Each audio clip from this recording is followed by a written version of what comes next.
Welcome to Distribution Talk with Jason Bader, the show where we dive into the stories, struggles, and solutions from business owners and thought leaders in the wholesale distribution market.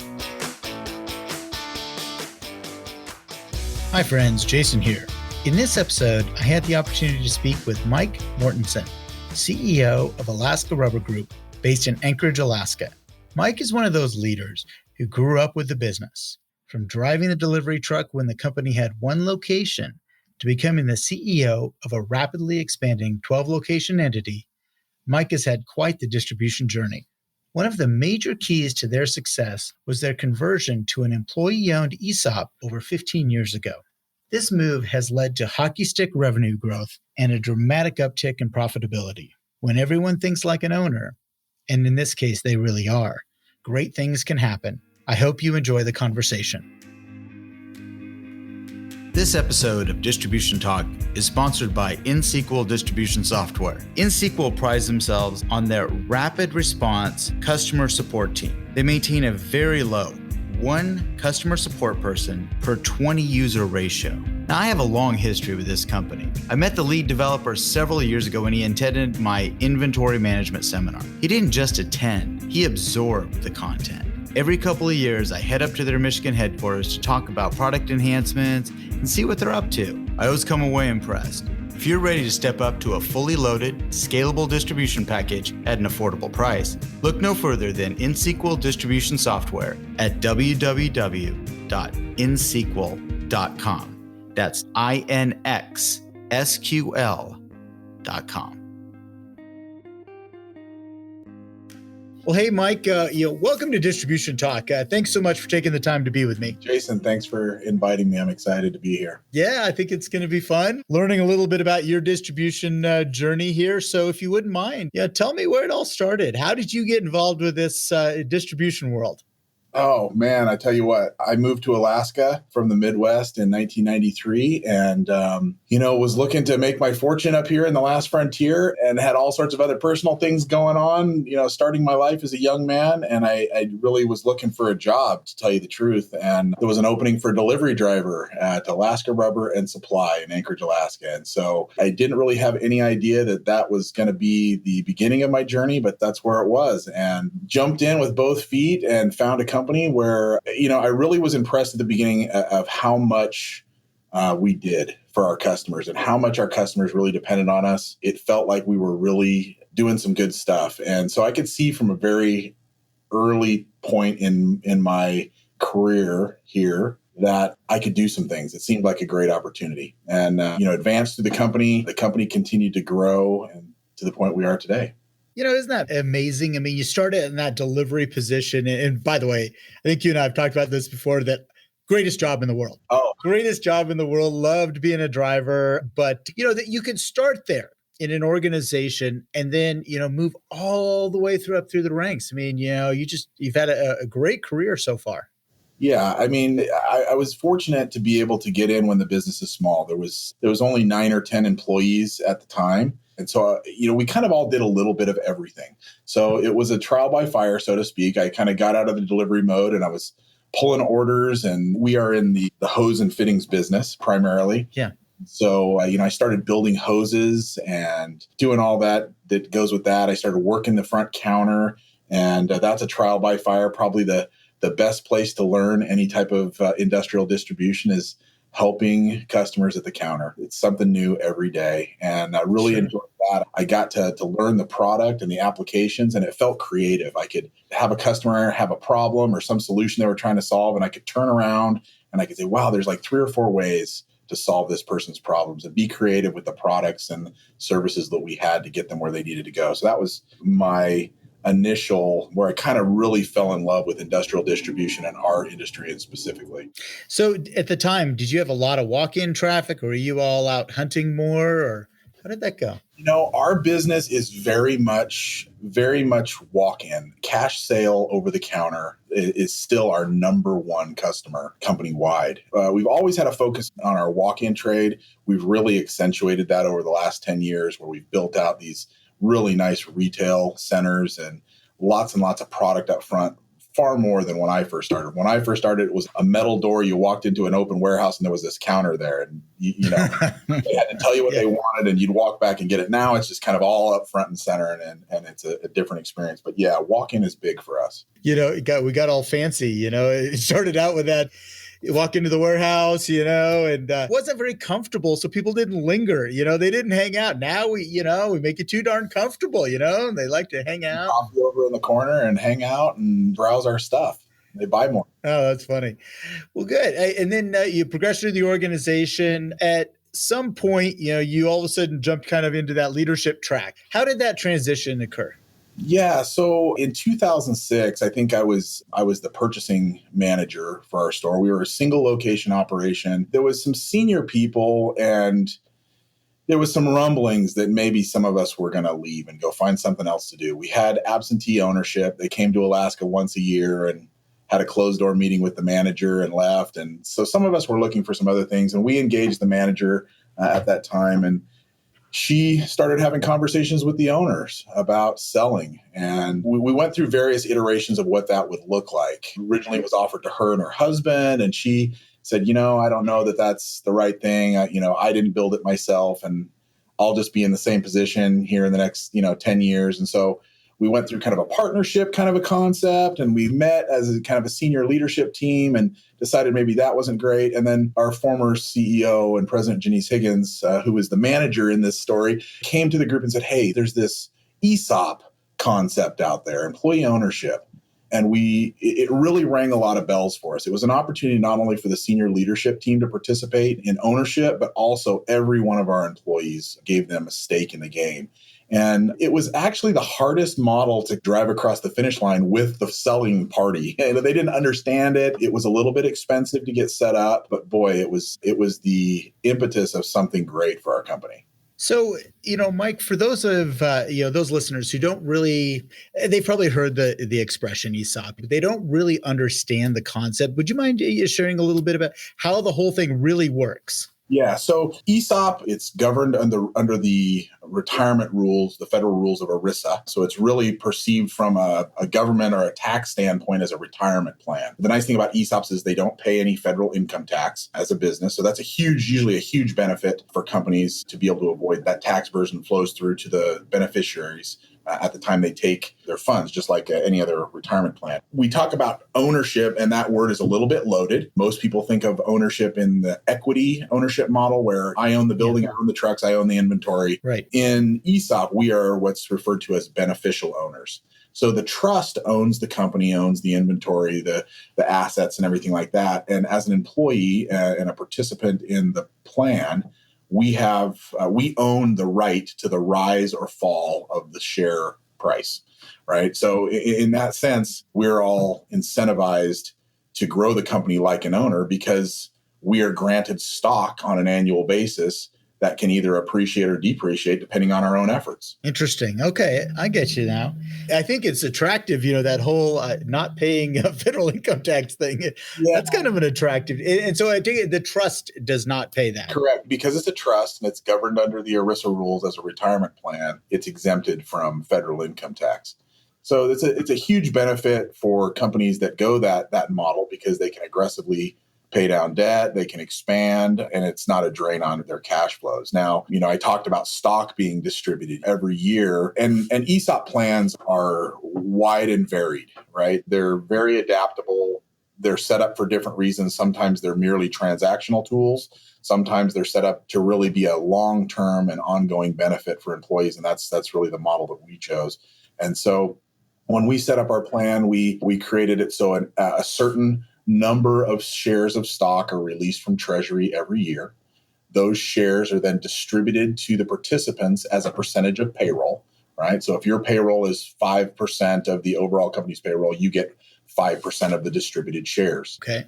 Every year, the company is valued, and we go through a process with a valuation firm that analyzes our financials, checks that against our projections from the year prior, has interviews with key members of management to check our business plans and see how we're doing, any kind of upcoming things that might be on the horizon for us, and then gives us an estimate of value of the company. And then that's extrapolated across the shares. The trustee then reviews that, makes a recommendation to the board, and then we can set a share price for the employees. And then that share price is released on an annualized basis. We make a big deal of it. It usually happens in October, which is employee ownership month, where we're doing all sorts of things within the company. A lot of really fun and lots of food. And we try to get people excited about the benefit that we're creating around employee ownership. We release that share price and hand out statements which show the value of their current portfolio, which is all in company stock, and the increase that they received based on the new allocation of stock, and the stock price, hopefully an increase. Since 2006, when we became an employee-owned company, we've only had 1 year where we had a stock decrease. We've had a couple of flats, but it's been an increase ever since then. So proud to say we've got frontline people with some really great account balances. Yeah, that's fantastic right there. Yeah, we're having a retirement party for 2 of our employees today. One's a 22-year employee and one's a 10-year employee, and both of them have very nice retirement balances. Oh, that's great. That's really cool, Mike. So going back to something you had mentioned, that this was something that was a little challenging to present to the owners, original owners, and to get their arms around. How'd you finally sell it? I guess, what is the greatest benefit for that incumbent owner to move to a plan like this? Yeah, absolutely. It's a great question. And as a company that has grown since 2006 by acquisition, it's always something that I'm talking to potential selling parties, right? When they're interested, because there's lots of options out there. You've got, private equity out there that's very active. You may have other, equity partners that want to buy. And then there's companies like us that are ESOP. With all those options that are out there, I think ESOP is a great model for a potential selling party if they really want to do something for the people that built their business, right? I mean, there's lots of different business models out there. In our business model, it takes the whole team. And I was very fortunate to be on the receiving end of that gift, really, where I was with no money of my own, nothing coming from me. I was gifted an opportunity to be involved in something where I had skin in the game, and that this was something that I could put everything into, build a career, and there was going to be something for me at the end.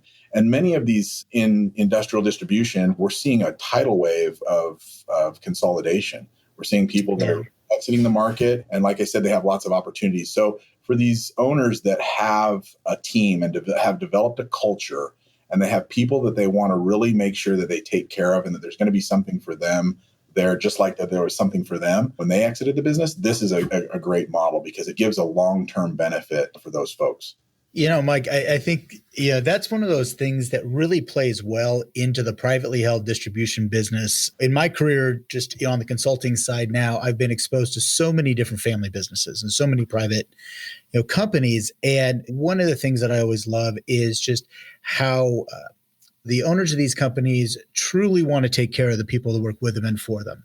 That they often are not taking out huge sums of money during the year and at the end of the year. It's very rare that I see, the new Ferrari every year. I mean, that's kind of a rare model there, but this desire to bring people along, the people that, got them there in the first place, is to, when they're ready to exit the business, man, this could be a really great option. Yeah, absolutely. There are some tax advantages to selling to an ESOP depending on your corporate structure, but there's different ways to do it, right? Like I said, ESOPs are wide and varied. Not all of them are 100% ESOP transaction right out of the gate like we were. Some owners choose a phased approach, right? So they say, well, I know that I want to exit the business and I need to have a plan. I want to maintain control of the business that I built, but I want to start the process of taking some equity off the table and maybe giving something to my people. So maybe they say, I'm going to do a 35 or a 40% ESOP. And they start that process where they sell 40% of the business to the ESOP. The ESOP goes out, raises capital, typically from a financial partner. And then the plan is formed. It owns 40% of the business, but the equity owner still maintains control, right, has an opportunity to start setting up a board of directors, typically somebody, a representative, of for the ESOP, and start really to get that exit strategy in place. And it's a really nice way to take a phased approach to that. And then later on down the line, they could sell off another 20% of the business and still be involved and eventually go to 100%. Interesting. No, it sounds like a great way to, as you said, phase this in for, those not willing to, throw their hat totally in the ring right out of the chute. Yeah. So how do you explain this now on the flip side? How do you explain it to someone you're recruiting, a new person coming into the organization? How do you talk about the benefits of this type of organization? We lead with it 100%. The ESOP model has led to hockey stick growth in our organization. And so we've identified that as one of our core benefits and something that really differentiates us from not only our competition in our vertical, but from other industrial distribution companies that folks could go to work for, whether they're a production person or a salesperson or even in management. And so the fact that these employees come into a company and there is a kind of an onboarding phase and then a vesting process for employees, just like there is in retirement programs or 401k. Folks have to be here for a specific amount of time. And then once they begin the plan, there's about a 5 to 6 year vesting window before they're 100% vested. And we really highlight that and let people know that that's not only a benefit that we created that's going to drive some financial rewards for them, but it really informs everything we do. We really try to empower our frontline folks to think like owners, just kind of approach everything they do from that paradigm. How are they doing their work? Are they adding value or are they subtracting value? Should they leave the lights on? Do they leave the door open? Sure. Are they creating excess scrap? What kind of innovative ways can they find to do their job more efficiently, more profitably? And it's been amazing to see some of the things that have come from frontline folks that are doing the job every day that have really improved processes, profitability, and we've been able to share that across our entire organization. You talked about the hockey stick revenue jump there, but what about, that profitability and that net profitability? I mean, has that percentage increased because of the employee ownership mentality or? Yeah, our folks are ravenous. Okay. It's not just the board of directors or the managers at the store that are looking at profitability. Because we're an employee-owned company, and that's really part of our culture, we are open book with the finances. So we share the financials with the employees, and we have various level of engagement. Some of our folks are just like, they're not the CEO and they're they're less interested. But that comes, over time, we've seen people get excited about that and really engage. And then we have other folks that are either frontline or typically wouldn't be involved in reviewing financials, really get an understanding and a deep dive into how our business makes money. And once they understand that, you can kind of see the light go on. They're like, oh, okay, if I do this, it's better. I mean, if we could do A or B and we'd get to a result. But if I do A, it's better because we make more money. That becomes cumulative across the organization and has really added not only to our revenue growth, but our gross margin has increased since we started. No, it's really great, Mike. And, I was just thinking about this, that most of us came into distribution, didn't, start out as finance majors, that wasn't we weren't financials people and then, became financials people because a company was open book with us and talked about and really kind of stoked that fire of understanding how money works inside these organizations. So we do that as part of our core philosophy on employee ownership. We do quite a bit to drive not only business literacy, but also personal financial literacy. Nice. We not only have the ESOP, but we have 401k, and we encourage people to invest their money in that. We have financial professionals that we bring in on a semi-annual basis where we have our employees that can come sit with them and ask questions. We encourage them to bring their spouses to that because, like I said earlier, not everybody's the CEO or the CFO in their family, and yeah, exactly. Wives or husbands that don't work for us want to be involved in that, and we're really trying to help our folks become financially literate. And for me, that's like you said, we don't get in this business sometimes understanding the financial end of things.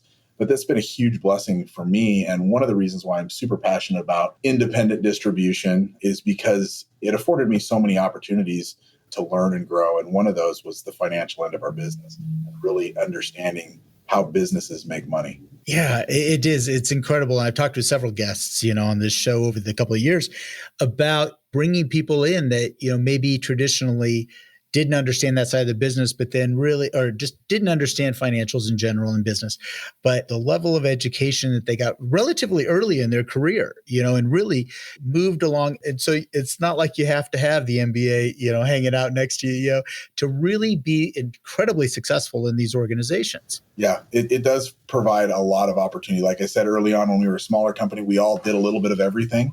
And so I was exposed to a lot of stuff at a young age, taught me customer service, taught me how to handle cash, taught me all these success principles that have really been cumulative over my career with this company. Yeah, I mean, it is. It's incredible, the growth. And, speaking of that, you're not the one location company any longer. You've got the, 12 locations, I believe, now. You just added one down in my hometown of Portland, Oregon recently here. But you all are on the move for sure. We are. We did our first acquisition in 2009. So just 3 years after forming the ESOP, we acquired a location in Fairbanks, Alaska. And then that next year in 2010, we opened a location in Wasilla, Alaska, which is just about an hour north. I have driven past that. Yes, I know where that is. And then in 2013, we had an opportunity to take a run at 5 stores in Washington, which were formerly owned by the folks that owned us. And so that was a pretty big deal, right? When you consider with 3 locations was going to buy 5. And from a revenue perspective, it doubled the size of our company. From an operational standpoint, it was a big gulp. I was the COO at that point, and I spent about 1 week in every 3 on the road in Washington State visiting those locations. And so we really learned about integrating acquisitions at that point, and frustrations and the joys and all of that went with it. And so that was a big moment for us. In 2020, we acquired another company here in Alaska, which is a little bit outside of our main vertical. They're in the lifting and rigging space.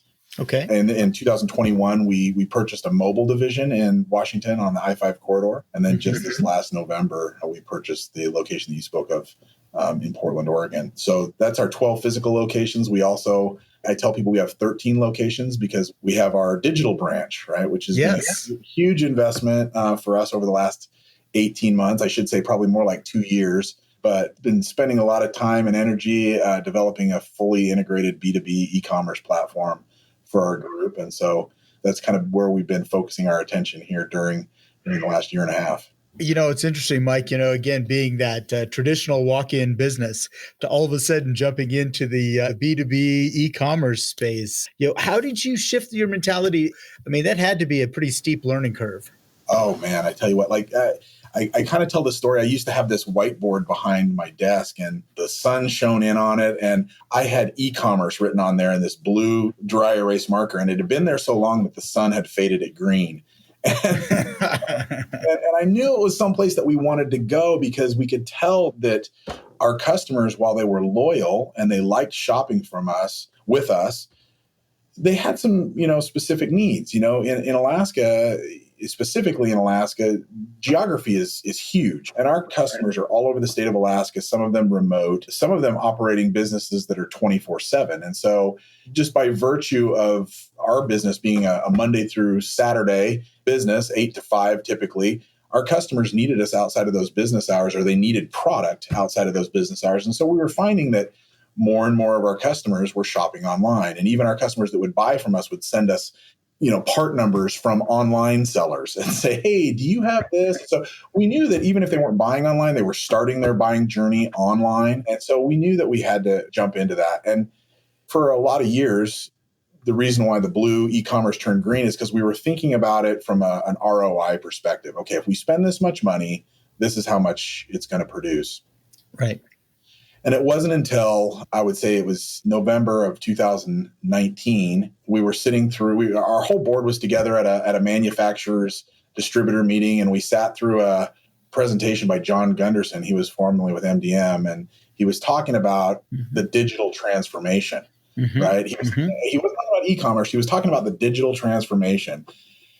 And he was talking about, the moats that are around our business in industrial distribution, especially verticals like ours, where we do some light manufacturing and custom assembly and application and things like that. We're not just a pick and ship type kind of a distribution business. That we have these moats built around us, but we have this whole tail of products that are really just the pick, pack, and ship items. And those are the ones that are really under attack from online sales. And it's not because our customers don't want to buy from us. It's because we're not giving them the digital door to walk through to get into our business. And so we really started looking at this from an opportunity cost standpoint rather than an ROI standpoint. And it made a whole lot more sense. We knew that it was like, if we don't do this is what will happen, right? It wasn't like if we do this, what will happen? We knew that if we didn't do this, we were going to see our business and the model begin to erode. And we didn't want to wait around long enough till we couldn't claw some of that back. And so we jumped in with both feet. We made the decision to hire somebody right off the bat that knew what they were doing. They were not in our industry. They came from a janitorial supply company where they had done this same process. His name's Mike Powers. Great guy, is kind of one of the who's who in B2B marketing for the industrial space.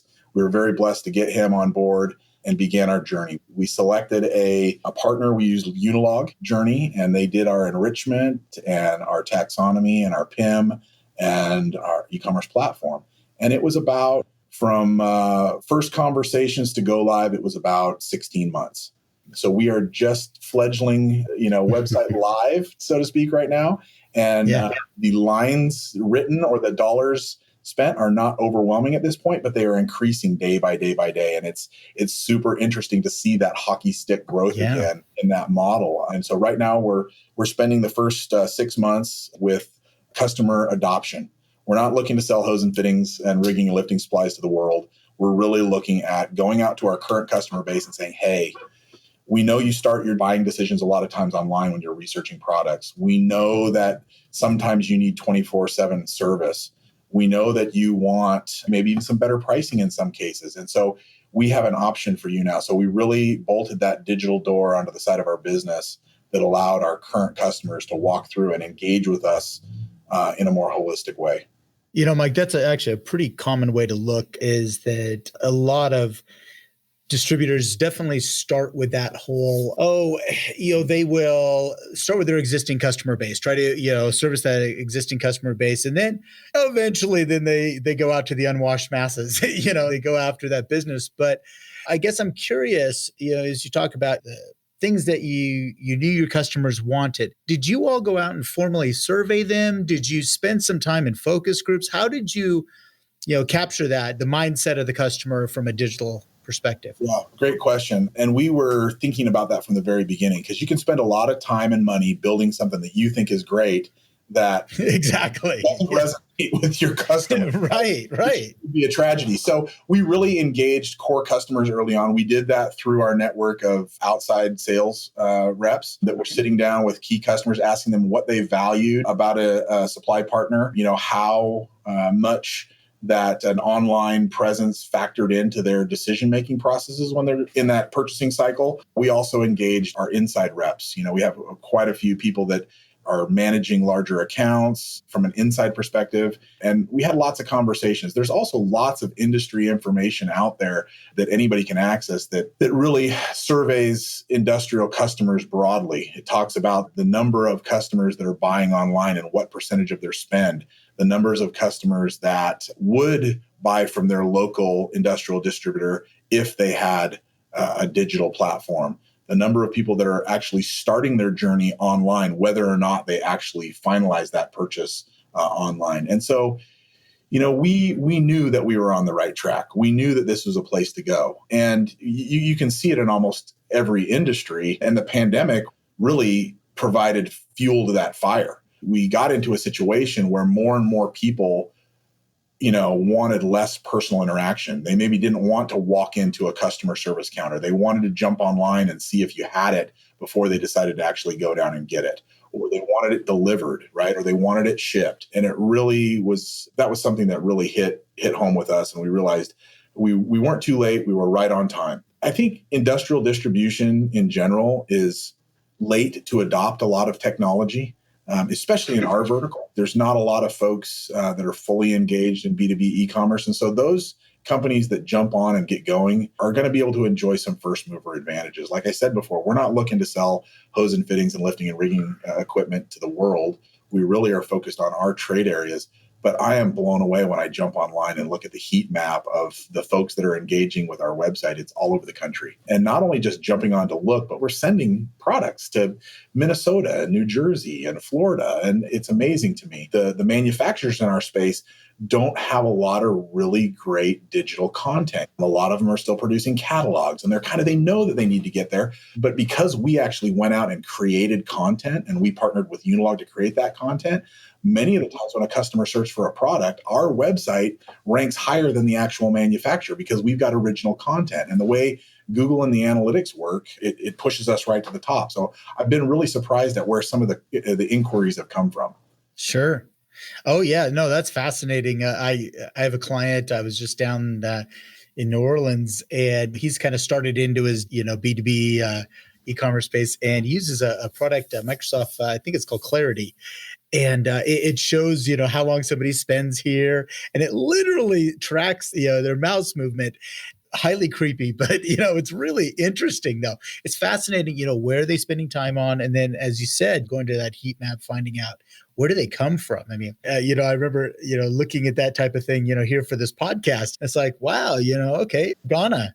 I got listeners in Ghana. That's interesting. So I think it is fascinating when you start to see where you can influence it, and where people are attracted to you. Yeah. And in the process, we're collecting all that data. You said it's kind of creepy, and I that resonates with me too, but there's so much data that's captive in our businesses, whether it's sales data that's in your ERP, or sales data that's being generated by even just clicks or search terms, or the actual purchases that flow through your website. And that data, we need to understand that that's just as valuable as the products that we're selling.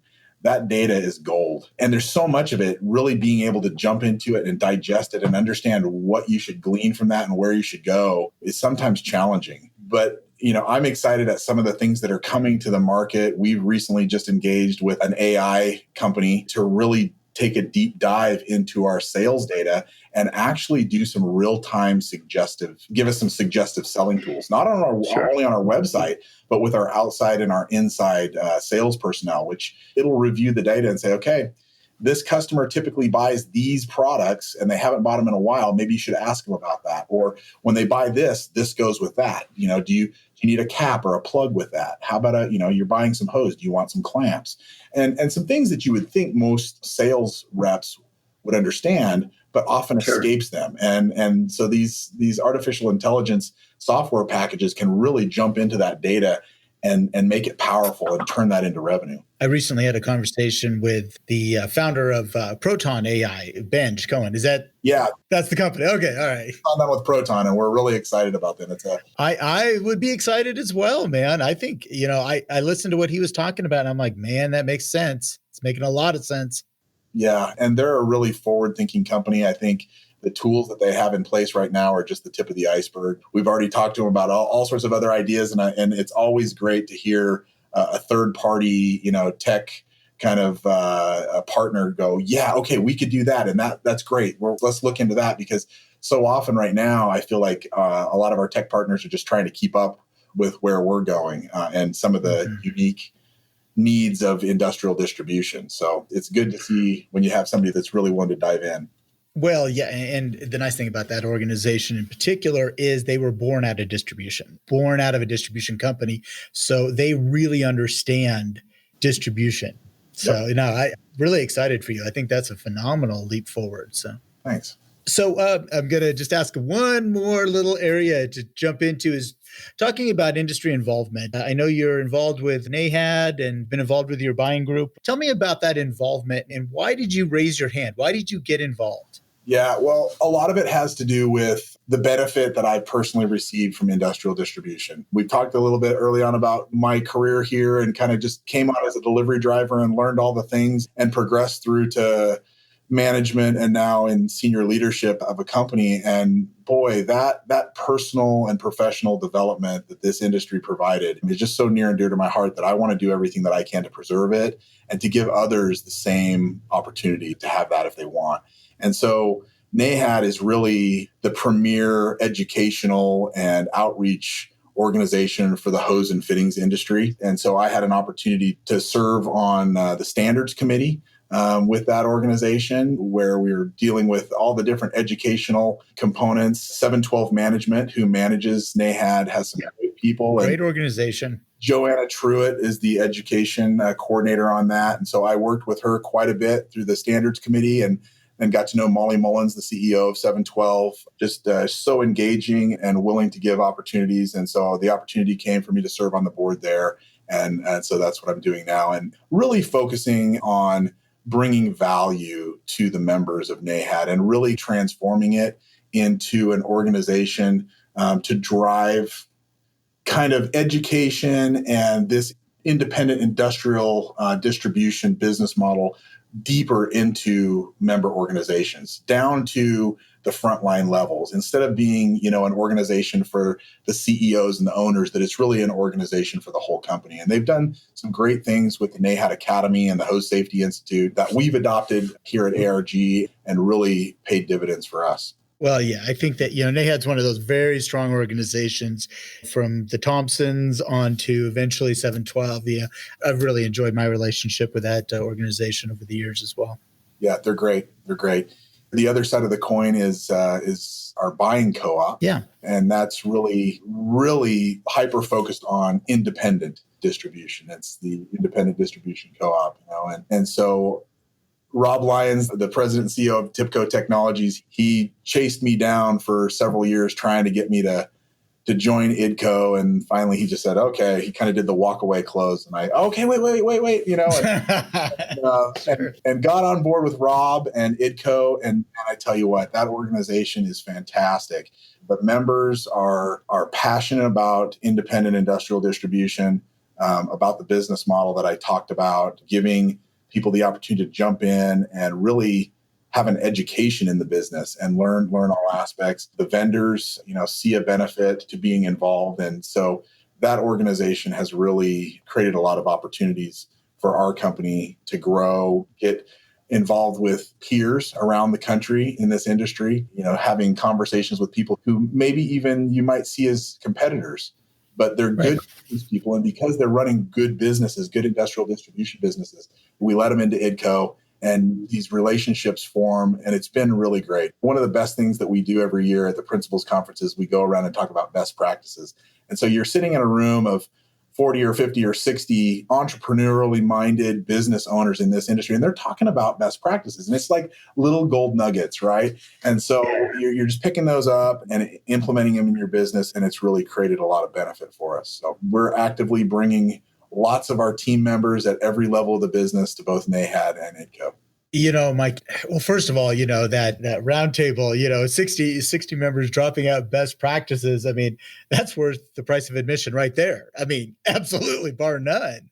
But it just kind of shocks me sometimes because, again, I grew up in my family business that we were very involved in both the trade association and the marketing group. It just shocks me when people are not, they remain wholly independent, and maybe it's fear. I don't know what it is that people don't want to engage with those organizations. But I've found that, my participation comes back tenfold. Absolutely. Yeah. I mean, as much as I've been blessed to be involved with in this industry, and as much as I think that I've learned, there's always somebody that knows more or something else. And it's just so refreshing to get around those folks and pick their brains. I mean, it doesn't matter what it is. It could be any aspect of your business. There's some folks in these organizations that are specialists at that. And I have been not shocked, but sometimes surprised at how willing people are to help if you just ask. Yes. And I hope that I've got to a position in my career that I'm also able to give back in these organizations and help some of these new guys that are coming up in the business and creating new industrial distribution businesses really do it the right way and keep this model around for a long time, because I'm passionate about it. Absolutely. And, as you and I both kind of roll into our latter years, we kind of start to become that elder statesman in these things. And people will come up to you and they'll ask questions. And it's kind of flattering, it's kind of nice, when they come and ask us questions. So, no, I think that always continues. And by giving back, I mean, it really will only enhance your business and really just your personal outlook on the industry. Yeah. Like I said before, and I can't say it enough, I'm passionate about this. If if folks are out there looking to find something that they can throw their whole selves into, man, there's a little bit of everything for somebody in this business. For sure. Well, hey, Mike, thank you so much for taking the time, man. This is a fantastic conversation, and definitely learned a lot about, what you all have going on. But anyhow, hey, again, thank you for taking the time, and I look forward to catching up with you again soon. No, fan of the show. Glad to be here. Thank you so much for giving me the time. You bet. Thank you for listening. If you liked what you heard, consider hitting that subscribe button. Links to sponsors, products, and services mentioned during this episode can be found in the show description area on your podcast application or at www.distributiontalk.com. Distribution Talk is edited and mixed by Andrea Klunder and Edwin Ruiz at the Creative Imposter Studios. This episode was brought to you by my company, The Distribution Team. We are a consulting services firm dedicated to helping wholesale distribution clients remove barriers to profitability, generate wealth, and achieve personal goals. To learn more about how we can help your company succeed, check us out at www.thedistributionteam.com.